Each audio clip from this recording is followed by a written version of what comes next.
Welcome to Talking Phat. That's Phat spelled P-H-A-T, which stands for purpose, hope, and truth. This is where solutions are discussed for today's problems in our country, in our communities, and in our lives.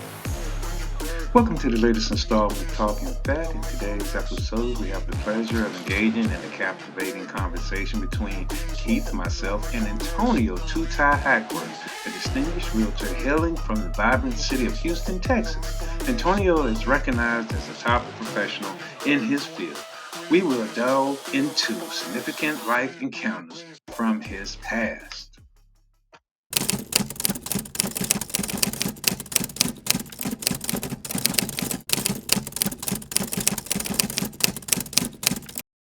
Greetings, peace and blessings. I want to welcome everyone to another segment of Talking Phat. Today I have realtor extraordinaire, businessman extraordinaire, husband extraordinaire. The brother's just extraordinary in everything that he does. Tony Tutai Hackworth. He originated from Mobile, Alabama, now resides in Houston, Texas. Tony, how you doing, brother? I'm doing fantastic, Keith. Thanks for having me. Man, thank you for taking time out of your busy schedule just to bless us with your presence, man. Why don't you do us a favor, man, and why don't you tell the people who is Tony Tutai Hackworth? Man, Keith, that's a great question. I tell you, like, is so in depth, and I try to keep it short as possible for the audience and for everyone that's listening out there. Again, yes, my name is Tony Tutai. I created Tony Tutai as a brand for myself. And what actually happened, I was in the music industry for some time. And when I was in the music industry, as anyone may know, we kind of shop in the same stores. And I would go to different events, and someone might have a pair of jeans on, someone might have a t-shirt or something on, someone might have something on that resemble me or something. And I always see myself as a trendsetter. You know, someone that would be a leader versus being a follower or some of that nature. And I remember just as it was last night, Keith, I remember I was going to this event. I was going to an event and I was looking in my closet and I was like, I need something new. I need something to inspire. I need something like to come up with. And, you know, I was making the transition into more of a corporate world coming from the music industry. And I always wore ties. You know, I always was, you know, my grandfather had me in church and things of that nature. So, you know, I learned how to tie a tie when I was a kid. Okay. So Keith, I'm in the closet. I'm looking, and I had this thought. Some say, man, put a tie on. I'm like, tie. Then I kid you not, it was nothing but my higher self. It said, try two ties. I said, two ties? And like I'm having an old conversation. I'm like, two ties? What? Two ties? Like, so I tried it. I grabbed two ties that were like match. And I remember I grabbed a black and gold tie. Okay. Black and gold tie. And I grabbed it and I went to tying it. And I was like messing with it and looking in the mirror and I was like, I don't know. Then I like, cause the loop in the back kind of like be puffy like. So it wasn't like as flat as I have it today. And I kept tapping with it, messing with it, Keith, and voila! I said, "Ooh, I like it this." became it, huh? You I became like Tony Tutai. I said, "I like this." Keith. So that's actually how I created Tutai. I went to this event, I filmed it, and I actually took a picture. And I took a picture with TV Johnny. If anyone know TV Johnny, he's like the jeweler guy up here in Houston. He makes everyone jewelry in the industry. And he I took a picture with him, and when I took a picture, someone just told me to do this right here. Wow. So what I did, I did this. Now Tutai still wasn't like a brand or Tutai. At that time it was something I just created. Sure. And as I was moving along time, I had this picture of me and TV Johnny. And I wanted to create a brand for myself. And I went to my guy to create this brand, and he actually took the picture that I took with Johnny of myself and created this, and that's how I created Tutai. That's great to know. That's great to know as I looked at your bio and finding out who you are. So you grew up in Mobile, Alabama. Yes. And then you went to Texas. So What was that transition like? Because that's like night and day, isn't it? Definitely not a day coming from Mobile, especially it was like in 2001. So around Mm-hmm. 2001, I'm like probably a year and a half out of high school. Um, Mm-hmm. and I always have been a type of person that knew that I needed to leave Mobile because in my environment where I'm from, it's just like trouble is so easy to get into, and it's like right there. As soon as you walk out your front door, and if you're not a leader, like you can find yourself going the wrong path. And I'm Mm-hmm. grateful that I had very strong men to help develop me, like my mentors, like your father, your grandfather, your uncles, Mm-hmm. like the community, like really just did a great job of protecting me and harnessing that energy within inside of me. Mm-hmm. Temptation was right outside. I still had temptation. I still had, my friend was doing this and my friend was doing that, Keith. Mm-hmm. And I had to, like, I just knew it because I would travel. I had the opportunity to travel at a young age and I would see different things. So, make a long story short, Keith, I remember like it was this incident we got into, me, my brother, and two of my friends. And it was just one bright sunny day in Mobile in summertime. And we was actually walking to the corner store. Walking to the corner store, Keith. As we walked to the corner store, I ended up seeing my brother and a friend of mine, and they was going to the neighborhood over from us. And we're like, okay, cool. We'll ride with you guys over there. So we hop in the car. We ride with those guys over there, Keith. And I don't too often tell this story, but this story that I'm about to tell. I can see how when they say you got to be careful who you hang with and things of that nature because it can lead you somewhere where you don't want to go. Like you can be in a car, but it's not even your fault. It's just not. It's just like you at the wrong pit at the wrong time. You know what I mean? And that happened to me at this particular point. There were one of the things that happened prior to other things that happened as well in my community, in my neighborhood. So, Keith, it was time. I always knew at some point I'm gonna have to leave Mobile. I just, it's just like the city just, I just always saw something bigger and better for myself. And I Mm-hmm. just needed the opportunity to present itself. And opportunity came for me to come to Houston. I remember one of my dad childhood friends was actually living in Houston at the time. And he called a Mobile and he was like, hey, do you want to come to Houston?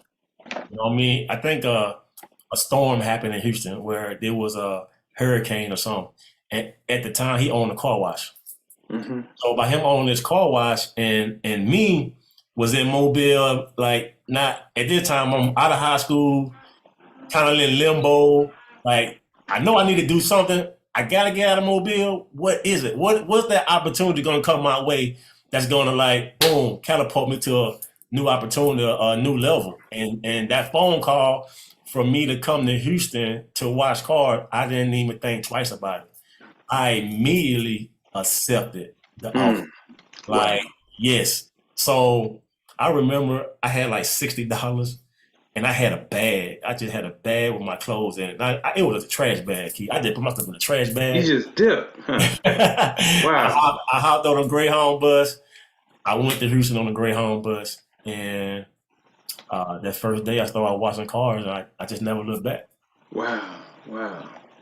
Hey, look, I gotta ask you this. How long that bus ride take, man? I remember the last time I was up there. Good gracious, that's a nice little ride, isn't it? Well, it depends on what bus you take. They have some that's a direct travel to Houston. They got some that have delays. So for me, Uh-huh. I'm known to take the direct bus or Oh, direct okay. flight. So this That was- won't actually your first time going to Houston. I usually go well far in the bus ride. No, my I second mean, my just in second time. general, period. No, it Is wasn't. that? No, it wasn't my first time Mhm. actually going to Houston. Because actually, my parents used to live there in the '80s. Ah, okay. They tried. Okay. They tried. They moved. My mom and dad and my sister and brother actually lived there in like 85, 86. Okay. And it didn't work out in their favor the way they wanted to. They ended up moving back to Mobile. Uh-huh. And so that, like I say, my dad's best friend, childhood friend, was living there. And by this time now, I'm like 19, 20, and I was in Mobile, not doing too much. Like I said, the opportunity came. Keith, I hopped on a Greyhound bus. I got off the Greyhound bus. He gave me my $60 back. Like, he gave my bus ticket money back. So he gave my bus ticket money back, and I went straight to the car, to the shop, and we started washing cars. I used to wash cars from 6 days a week, sun up, sun down, the whole entire summer. I did that. Wow. That's a grind. That's a grind. But that speaks to your dedication, though. Definitely. Because we talk a lot about, if you want the opportunity, you have to do the work. No opportunities can present themselves if you don't do the work. Absolutely. It's not gonna fall out the sky. Absolutely. You can't run around it 3-4 times touching and think you're gonna own it. That just didn't happen. Let me ask you this, Tony. So as I hear your story and understand your transition, from Alabama to Texas, and now you're washing cars, right? And other jobs probably. What was a pivotal moment when you came to Texas to point you in the direction that you're in? Because you're a long way from washing cars now. So what was that pivotal moment that made you say to yourself, when you look in the mirror and you looked at yourself and says, listen, okay, I know I have greatness in me. Right. So as I'm at the car wash, and again, car wash not me. Like I say, I before that, I come from hard work and doing that same thing. I just used the car wash as a point for me to get out of Mobile. So I accepted the opportunity, but I knew I wasn't going to stop there. And what I did, Key, when I was at the car wash, back then we used to use the phone book, the yellow pages, and we would use the yellow pages in the phone book to like look for jobs. Like, I come from that era. That's the era I come from. I remember. You know what I'm talking about? Like, oh yeah, don't I know? Yeah. Not on our phones and Google and it just pops up. Resumes on Indeed. But instead of looking for a job, Keith, I was looking for schools to go to. Now I know I need to educate myself. I need to find something to get something going. So I went in the phone book. I looked at these different schools. I circled them. I called every last one of them. And there was this one school that I went to for a evaluation, as you would say. And I went there. I always want to be a businessman. That's what I went there for. I want to take a business class. I want to own my own business. I want to do something for self. CEO. Like, I saw myself as always been a CEO, like the captain of my ship. You know what I'm saying? I don't want to work for nobody. There ain't no 9 to 5. You don't tell me when to take my lunch. When I can go to trips or that. Yeah. Like, that's the part I'm talking about. Like, I knew that wasn't me. So I remember I went to this school, Keith, and when I went there, they asked me to take a test. These 2 ladies asked me to take a test because they wanted to evaluate me and see where I was at. So I took the test and I passed the test. And I never forget this. And it was 2 ladies. And it was two black ladies, so-called black ladies. So we're gonna use that. So when I took it and I passed it, you can just see the excitement and the joy on their face and their energy. Like, and I get it. And I knew what that meant. I knew what that joy and that excitement meant to them. You know what I mean? Like, we have a brother trying to better himself, educate himself to do something better in life. You know what I mean? It's like one of those moms, like aunties, like that was happy for you. Like, yeah, we got one. And I remember, and she's like, but I got something to tell you. Because I signed up for business. I want to go take the business class, right? She said, well, we don't have that class right now. And that class, now this is in October, and that class won't be available until January, hoping that we get enough students to take this class. Off for a second, Keith. I literally, and the first thing that came to my mind was like, what else do you have? What else can I take that can I can start school now, because I'm like, man, if I don't start school now, I don't know I don't know what tomorrow, what option, I don't know how they're gonna turn. I don't know what direction, what path I'm gonna take from there. You know what I'm saying? So, we have a nursing class. I was like, nah, I ain't taking no nursing class. I can't even off them words. I know, I know I'm not gonna take that class. Like, that's not the question. Then she was like, network administrator. I was like, network administrator. I like, what is that? She was like, oh, it deal with computers, like hardware, software. You can learn how to, break them down. You can learn the software behind it, and that, like, a light bulb went off of my head. Like, take that. And I enrolled in network administrator class, and I started like maybe a couple of weeks after that. Mm-hmm. Or that was my way of getting out of washing cars. That was my way of like transitioning. So what I would do, I go to school like from, I guess, 8 to 1, and I leave school and I go watch cars afterwards. You know what I'm saying? Yeah. And then that led to something else for me to do as well. And from that moment, like you said, what prompted me to push it and keep going. And in the midst of me doing that, I ended up graduating from that. And I found out, like, I don't really want to sit on a cubicle every day. That ain't, So it's like your life, your journey. But I look at it, Keith. I was stacking up wins. I was stacking up. Yeah. I was stacking up information. I was stacking up things that I'm going to be using. Might not be for it now or for that particular job I thought I was going to do. But as I look back on my journey, I know what it was at the time. Now I know.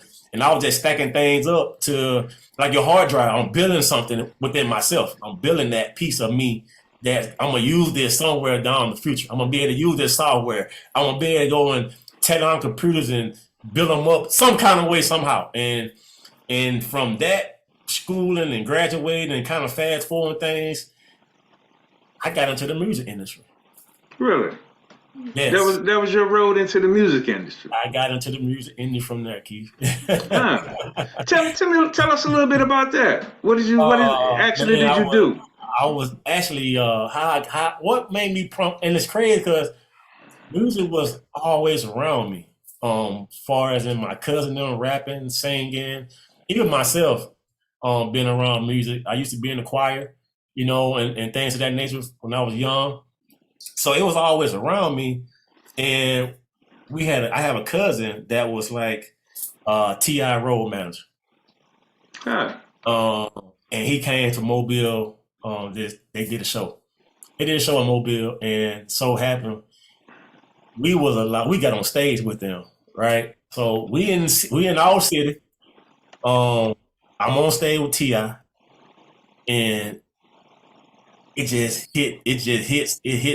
hits something inside of me. You got bit. That bug bit you. Yeah, it hit me. The energy from the crowd, that, like, and I can just like, this is what we're gonna do. And that was the idea then. It didn't like, we just jumped straight into it at that point. But that was the idea.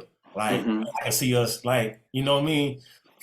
So we did that show with them and ended up kind of doing a couple other shows and started to kind of travel with them a little bit, you know what I mean? Because my cousin, again, was the road man. So we go to Pensacola, Birmingham, Atlanta. So I started to get in the mix and in the crowd with the music. And lo and behold, I have a cousin by the name of J-Ro. J-Ro brought me this CD that he made with a producer by the name of K.O. And when he brought me this CD, he brought it to me, and he was like, he gave it to him, so I'm listening to it, right?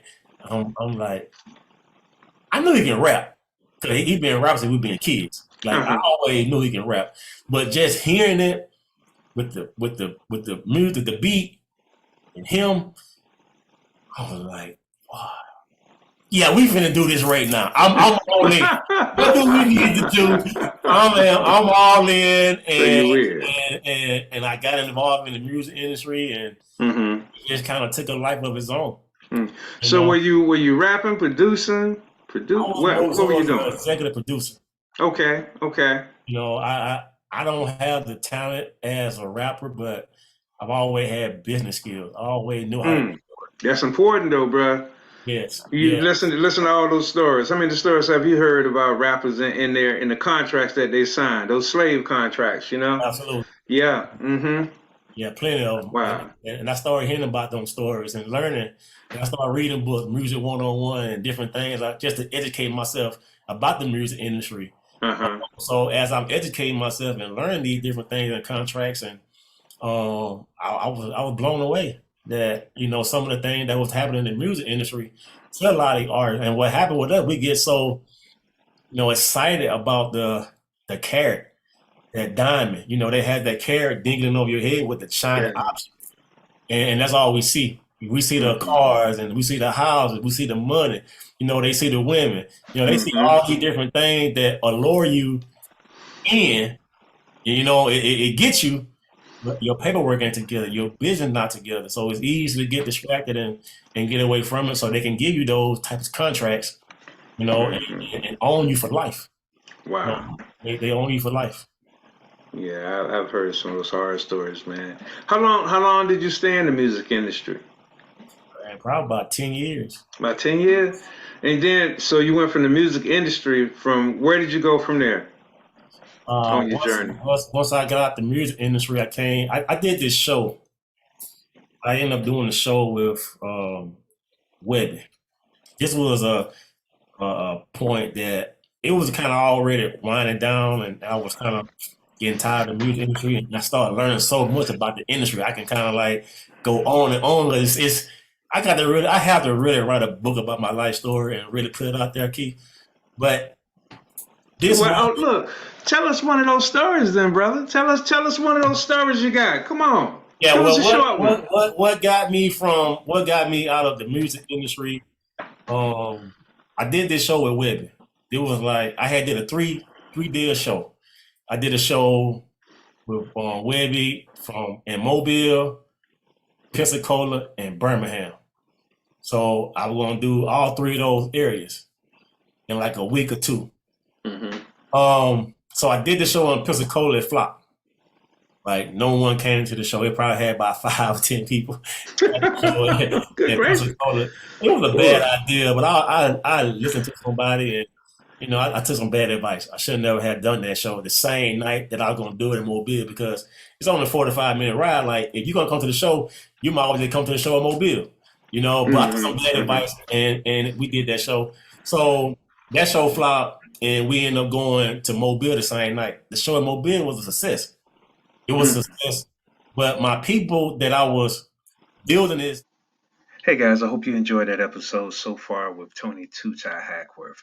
Part one was great, but part two is even better. So tune in next week so you can really get an understanding of how this young man has lived his life from Alabama to Texas and the success he's had thus far and will continue to have. But anyway, my name is Keith Robertson. Thank you for tuning in to Talking Phat.